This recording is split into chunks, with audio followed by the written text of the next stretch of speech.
El protestantismo comparado con el catolicismo y sus relaciones con la civilización europea. Por Jaime Balmes. Capítulo 3. Nueva demostración de la divinidad de la Iglesia Católica.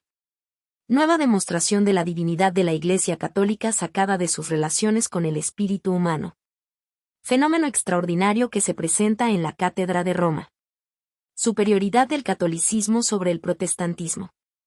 Confesión notable de Guizot, sus consecuencias. La proposición sentada al fin del capítulo anterior me sugiere un corolario que, si no me engaño, ofrece una nueva demostración de la divinidad de la Iglesia Católica. Se ha observado como cosa muy admirable la duración de la Iglesia Católica por espacio de 18 siglos, y eso a pesar de tantos y tan poderosos adversarios. Pero quizá no se ha notado bastante que, atendida la índole del espíritu humano, uno de los grandes prodigios que presenta sin cesar la Iglesia es la unidad de doctrina en medio de toda clase de enseñanza y abrigando siempre en su seno un número considerable de sabios. Llamo muy particularmente la atención sobre este punto, los hombres pensadores, y estoy seguro de que aun cuando yo no acierte a desenvolver cuál merece este pensamiento, encontrarán aquí un germen de muy graves reflexiones. Tal vez se acomodará también este modo de mirar la Iglesia al gusto de ciertos lectores, pues prescindiré enteramente de los caracteres que se rocen con la revelación. Consideraré al catolicismo no como religión divina, sino como escuela filosófica. Nadie que haya saludado la historia de las letras me podrá negar que en todos tiempos haya tenido la Iglesia en su seno hombres ilustres por su sabiduría. En los primeros siglos la historia de los padres de la Iglesia es la historia de los sabios de primer orden en Europa, en África y en Asia. Después de la irrupción de los bárbaros, el catálogo de los hombres que conservaron algo del antiguo saber no es más que un catálogo de eclesiásticos. Y por lo que toca a los tiempos modernos, no es dable señalar un solo ramo de los conocimientos humanos en que no figuren en primera línea un número considerable de católicos. Es decir, que de 18 siglos a esta parte hay una serie no interrumpida de sabios que son católicos o que están acordes en un cuerpo de doctrina formado de la reunión de las verdades enseñadas por la Iglesia Católica. Prescindiendo ahora de los caracteres de divinidad que la distinguen y considerándola únicamente como una escuela o una secta, cualquiera puede asegurarse que presenta en el hecho que acabo de consignar un fenómeno tan extraordinario que ni es posible hallarle semejante en otra parte, ni es dable explicarle como comprendido en el orden regular de las cosas. Seguramente que no es nuevo en la historia del espíritu humano el que una doctrina más o menos razonable haya sido profesada algún tiempo por un cierto número de hombres ilustrados y sabios. Este espectáculo lo hemos presenciado en las sectas filosóficas antiguas y modernas. Pero que una doctrina se haya sostenido por espacio de muchos siglos conservando adictos a ella a sabios de todos tiempos y países, y sabios por otra parte muy discordes en sus opiniones particulares, muy diferentes en costumbres, muy opuestos tal vez en intereses y muy divididos por sus rivalidades, este fenómeno es nuevo, es único, solo se encuentra en la Iglesia Católica.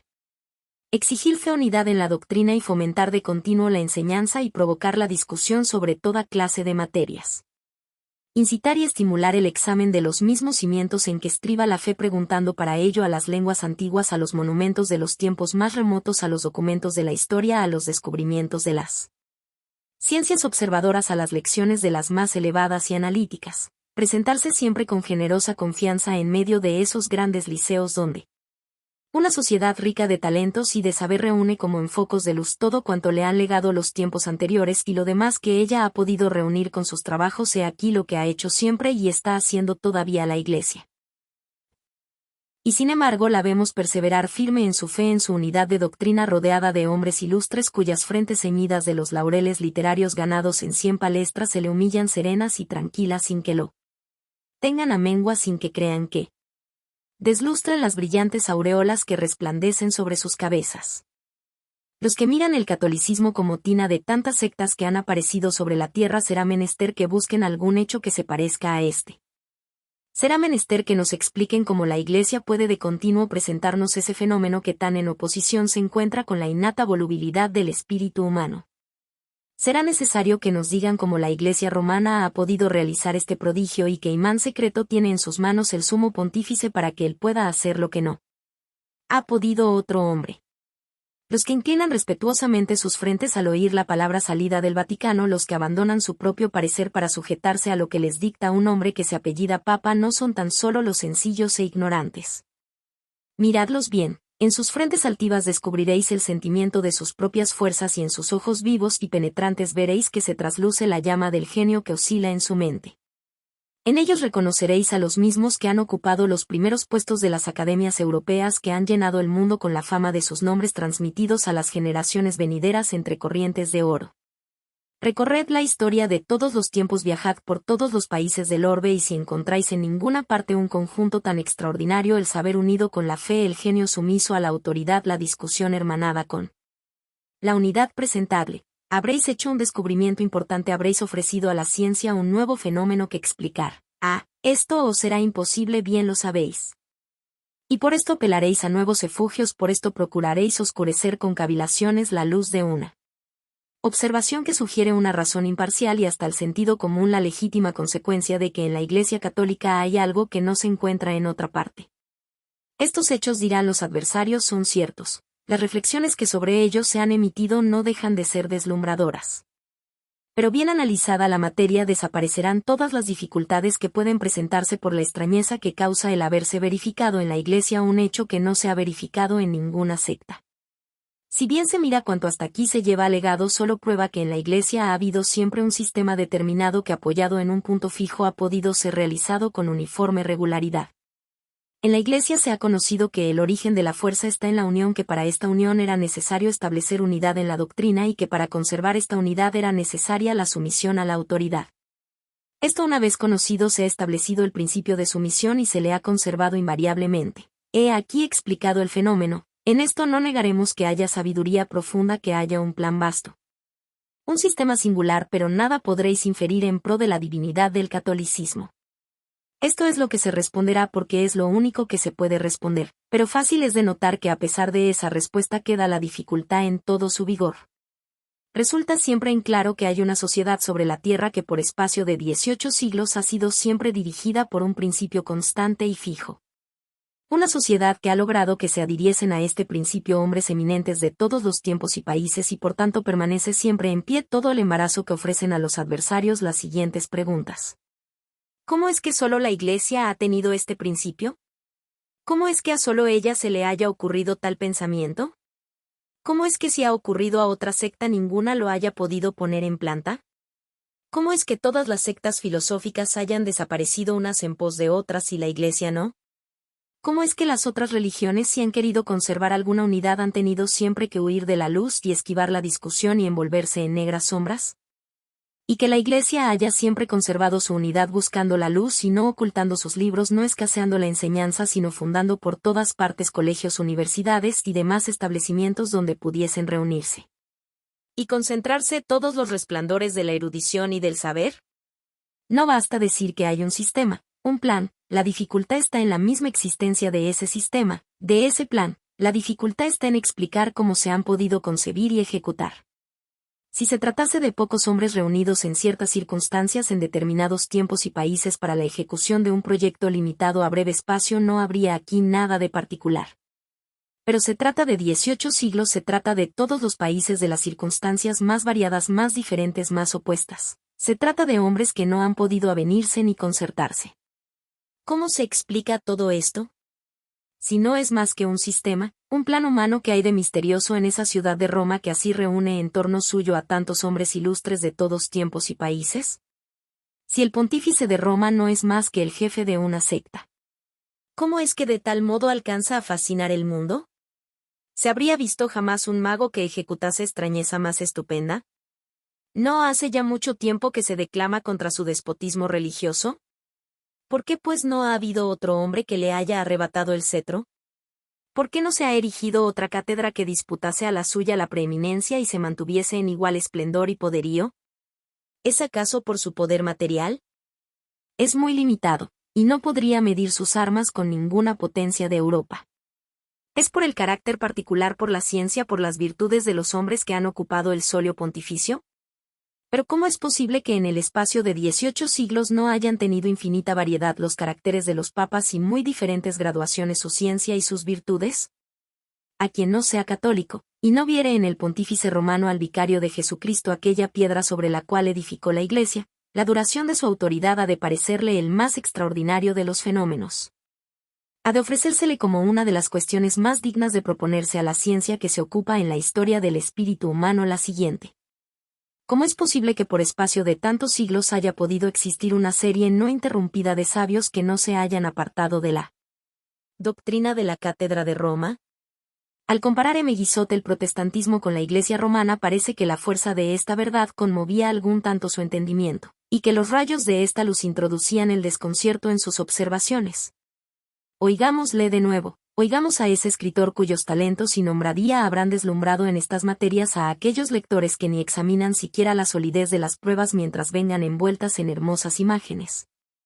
A aquellos que aplauden toda clase de pensamientos mientras desfilen ante sus ojos en un torrente de elocuencia encantadora, que llenos de entusiasmo por el mérito de un hombre le escuchan como infalible oráculo.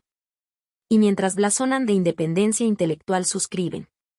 Sin examen a las decisiones de su director, escuchan con sumisión sus fallos y no se atreven a levantar la frente para pedirles los títulos del predominio. En las palabras de M. Guizot notaremos que sintió como todos los grandes hombres del protestantismo el vacío inmenso que hay en esas sectas y la fuerza y robustez que entraña la religión católica.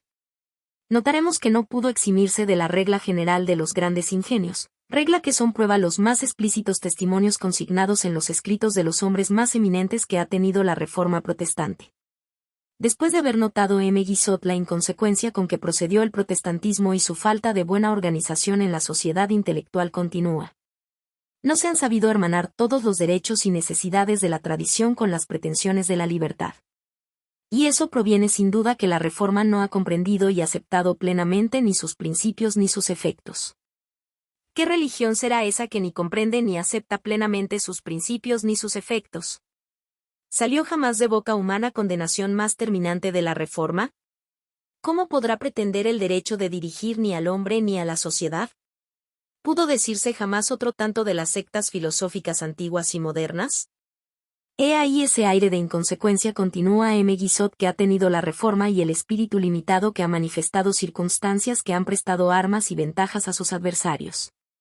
Sabían estos bien lo que deseaban y lo que hacían, partían de principios fijos y marchaban hasta sus últimas consecuencias.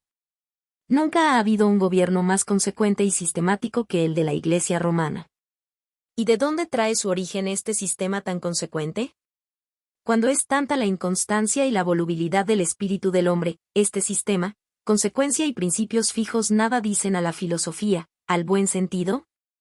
Al reparar en esos terribles elementos de disolución que tienen su origen en el espíritu del hombre y que tanta fuerza han adquirido en las sociedades modernas. Al notar cómo destrozan y pulverizan todas las escuelas filosóficas, todas las instituciones religiosas, sociales y políticas, pero sin alcanzar a abrir una brecha en las doctrinas del catolicismo, sin alterar ese sistema tan fijo y consecuente, nada se inferirá en favor de la religión católica. Decir que la Iglesia ha hecho lo que no han podido hacer jamás ninguna escuela, ningún gobierno, ninguna sociedad, ninguna religión, ¿no es confesar que es más sabia que la humanidad entera? ¿Y esto no prueba que no debe su origen al pensamiento del hombre y que ha bajado del mismo seno del Criador del universo? En una sociedad formada de hombres, en un gobierno manejado por hombres que cuenta 18 siglos de duración, se extiende a todos los países, se dirige al salvaje en sus bosques, al bárbaro en su tienda, al hombre civilizado en medio de las ciudades más populosas, que cuenta entre sus hijos al pastor que se cubre con el pellico, al rústico labrador, al poderoso magnate, que hace resonar igualmente su palabra al oído del hombre sencillo ocupado en sus mecánicas tareas, como al del sabio que, encerrado en su gabinete, está absorto en trabajos profundos. Un gobierno como este, tener, como ha dicho M. Guizot, siempre una idea fija, una voluntad eterna y guardar una conducta regular y coherente, no es su apología más victoriosa, no es su panegírico más elocuente, no es una prueba ¿de qué encierra en su seno algo de misterioso? 1000 veces he contemplado con asombro ese estupendo prodigio, 1000 veces he fijado mis ojos sobre ese árbol inmenso que extiende sus ramas desde el oriente al occidente, desde el Aquilón al mediodía. Le veo cobijando con su sombra a tantos y tan diferentes pueblos y encuentro descansando tranquilamente debajo de ella la inquieta frente del genio. En Oriente, en los primeros siglos de haber aparecido sobre la tierra esa religión divina, en medio de la disolución que se había apoderado de todas las sectas, veo que se agolpan para escuchar su palabra los filósofos más ilustres. Y en Grecia, en Asia, en las márgenes del Nilo, en todos esos países donde hormigueaba poco antes un sinnúmero de sectas, veo que se levanta de repente una generación de hombres grandes, ricos de erudición, de saber y de elocuencia y todos acordes en la unidad de la doctrina católica. En Occidente, cuando se va a precipitar sobre el caduco imperio una muchedumbre de bárbaros que se presentan a lo lejos como negra nube que asoma en el horizonte preñada de calamidades y desastres en medio de un pueblo sumergido en la corrupción de costumbres y olvidado completamente de su antigua grandeza, veo a los únicos hombres que pueden apellidarse dignos herederos del nombre romano buscar un asilo a su austeridad de costumbres en él. Retiro de los templos y pedir a la religión sus inspiraciones para conservar el antiguo saber y enriquecerle y agrandarle. Lléname de admiración y asombro el encontrar al talento sublime, al digno heredero del genio de Platón, que después de haber preguntado por la verdad a todas las escuelas y sectas, después de haber recorrido todos los errores con briosa osadía, con indomable independencia se siente al fin dominado por la autoridad de la Iglesia y el filósofo libre se transforma en el grande obispo de Hipona.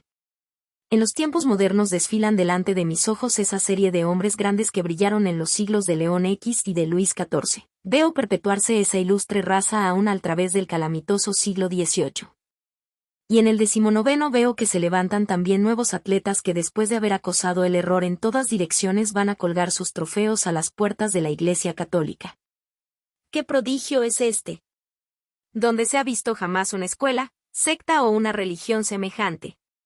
Todo lo estudian, de todo disputan, a todo responden, todo lo saben, pero siempre acordes en la unidad de doctrina, siempre sumisos a la autoridad, siempre inclinando respetuosamente sus frentes, siempre humillándolas en obsequio de la fe, esas frentes donde brilla el saber e imprime sus rasgos el sentimiento de noble independencia de donde salen tan generosos arranques.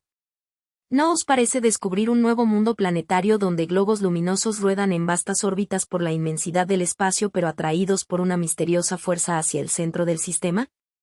Fuerza que no les permite el extravío sin quitarles pero nada ni de la magnitud de su molécula ni de la grandiosidad de movimiento, antes inundándolos de luz y dando a su marcha regularidad majestuosa.